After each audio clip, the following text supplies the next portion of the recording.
So I like to give tips and tricks and tools, things that people can do that can actually optimize their health or help them on their health journey that costs them nothing. There's lots of things that we do really good for ourselves. Obviously, there's lots of things that we are detrimental to ourselves, and that's the reason why it causes disease and dysfunction.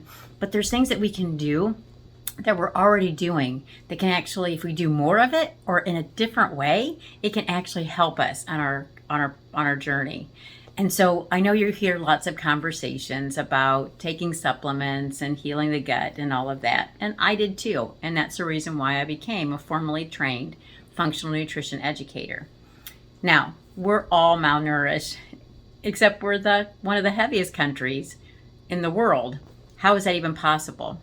Well, the quality of our foods that we're eating are completely different than they used to be.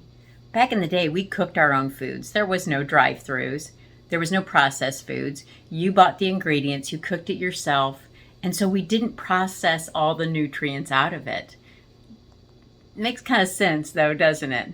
And now we're in an age where we're all stressed out, so our body can't even absorb the nutrients of really great foods, and we're eating organic and we're putting all this money in. And so many people complain because good food is expensive, yet they're all stressed out. And so even bad food, there's no nutrients being able to be absorbed because we're all stressed out and our bodies can't absorb them.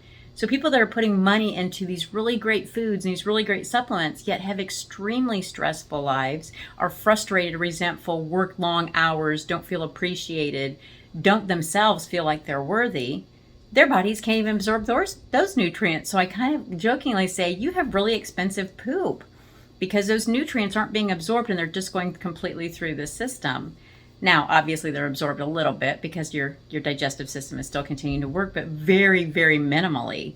The more stress you have, the less your body actually puts its energy towards digestion. And so what we notice is very high executives, people who are in very bad relationships, people who have horrible self-talk or think horrible things about themselves, they actually are more malnourished than somebody that's extremely jovial, learns how to forgive themselves, forgive others, and may even eat processed food. It's all about how you get those nutrients in and how your body can absorb them. It's not about the foods necessarily that you're eating. You know, the old adage is you are what you eat is not true. It's you are what your body can absorb. And so if you're eating bad foods to begin with, obviously you're getting less good nutrients. But add bad food and stress, you're malnourished. Okay, let's add good food and stress. Still malnourished, because if your body all stressed out can't absorb bad food, it can't absorb good food either. And so it's also about how our foods are processed now. Obviously, we're putting a lot more chemicals on our crops, because supposedly we know more than we used to, and we don't want all these bugs and these parasites and funguses killing our crops, so we spray all of these chemicals on. Well, do you honestly think that those chemicals just stay on the plant and don't get absorbed into the plant and into the product that we're eating? It does. And so what we notice is that carcinogens and cancer is skyrocketing, as well as other disease and dysfunction, because when you put those horrible chemicals in, it has to destroy something, so it destroys us at a cellular level, which means every cell, not just our organs for like if you get an autoimmune disease, but it goes to your brain, causing brain fog. Who knows? It could be tied to all kinds of diseases that we didn't even think of. So it also depletes our immune system because it's not good food. You're not only absorbing those nutrients, which are completely depleted because we have bred them out. So we had these really great, really nutrient-dense foods that didn't have chemicals on them years ago, and then we actually got those in the raw form and prepared them ourselves. That's pretty amazing. And they talk about nutrient-dense. That's nutrient-dense. Now, fast forward to now, we have crops in the field that are sprayed with really, really horrible chemicals that are now, and we know there's lawsuits out there that they're proving that these chemicals cause cancer. Well, if they cause cancer and dysfunction, what else have they triggered in our bodies? But then we process them and makes hybrids so that we can get way more out of them. And so the nutrients become less and less. And then we throw them to a processing plant to give us processed foods, TV dinners, and and those kind of things. And yet we take more and more nutrients out of them. So, okay, so we're not getting filled up either. And we're eating the crappy food that has very few nutrients and a whole bunch of additives, sugars and flours and all these other things to them, salt. We add all those things to them. And so we have to eat more. So we're really, really heavy, but we're eating tons of food. Okay, because there's no nutrients in them. So the reason why I made this video today is because I want to give you things that helps put those nutrients back in. And so we talk about stress and we talk about other things, but this is strictly about how can I do something that I'm already doing and help with the malnutrition. Now, obviously, we're not going to change how we overprocess our food or how we hybrid it and genetically modify it so we can get more out of it so there's less nutrients, or how we put chemicals on it and we're getting those in our food.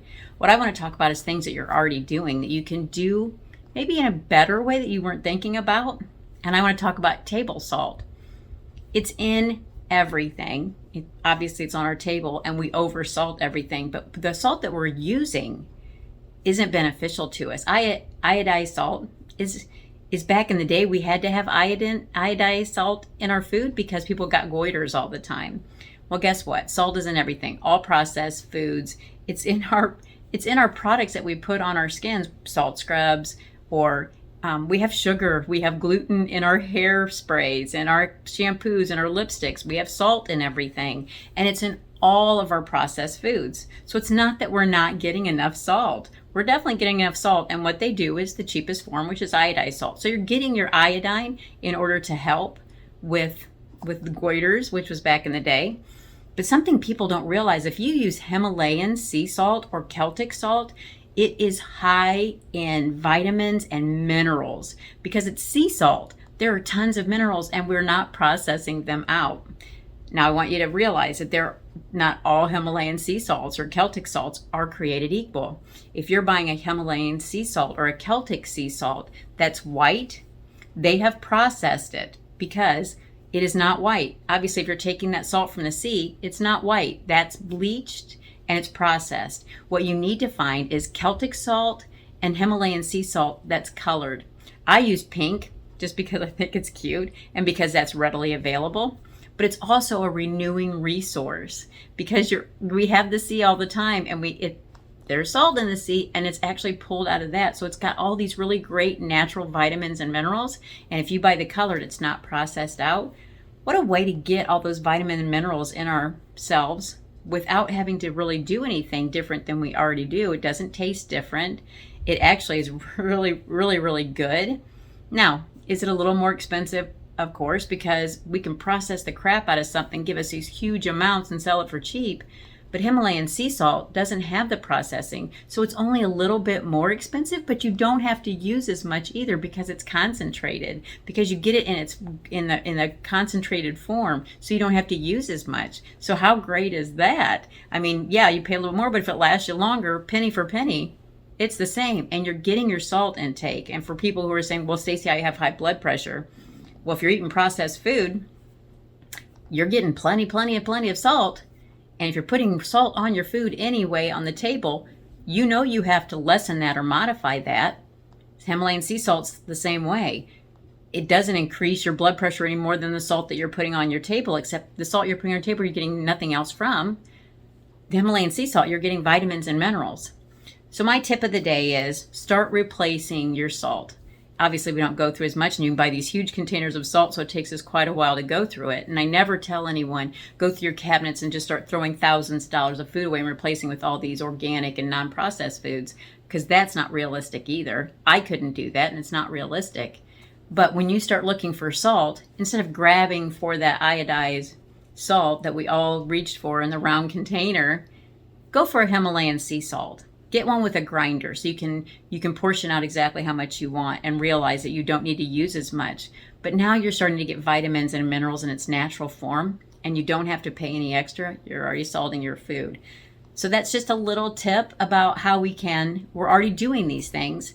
Let's just do them in a better way that actually benefits our body. Because table salt doesn't really benefit your body. There's nothing good that's coming from it. And if you're doing it because you're worried about goiters, you're getting iodized salt in other foods and other processes. So it's not really common these days for a goiter, so we can't use that as an excuse. Just swap out. And like I said, don't swap out for white sea salt or Celtic sea salt. Go for the colored, because all that means is that's in its natural state and it hasn't been processed and chemicals added to it to bleach it out.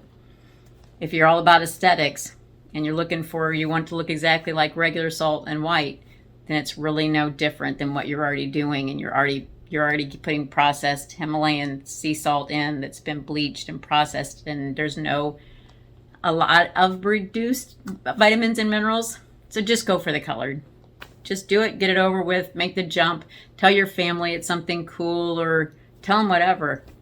Doesn't make a difference. Just see if you can't get more vitamins and minerals in your life, and you can do it by just changing out your salt. See how easy that is? So if you're interested in keeping up on these, like I said, I'm just going to give you tips and tricks that you're already doing. Just keep watching, because I'm going to give you stories, I'm going to tell you things, and I'm going to give you tips and tricks and teach you some techniques that help when I tell you to relax or I tell you to do something. I want to give you information about that so you're not walking blindly like I did and saying, okay, I have to do all these things, but how? Someone teach me, I'll do them. But if I don't know, I can't do them. And you don't know what you don't know. And there's a lot we don't know. And I'm hoping to help you out with what I can. So if you're interested in continuing to hear these stories or these tips, hit the subscribe button and the notify button. And again, these stories may not be for everybody, but you may know somebody that can benefit from these stories. So please feel free to share them and let them know that this is my journey. My journey is to help people, because I don't want anyone where I was at not knowing what to do or where to go next. I've spent 30 years researching lots and lots of different things, and I just want to give you that information. And I don't want anyone to feel alone, because I know what it's like to lose your physical, mental, intellectual, spiritual freedom because of a disease or an illness. I don't want anyone else to feel like that. I want to give people what they need and give them some help. So thank you so much, and have a great one.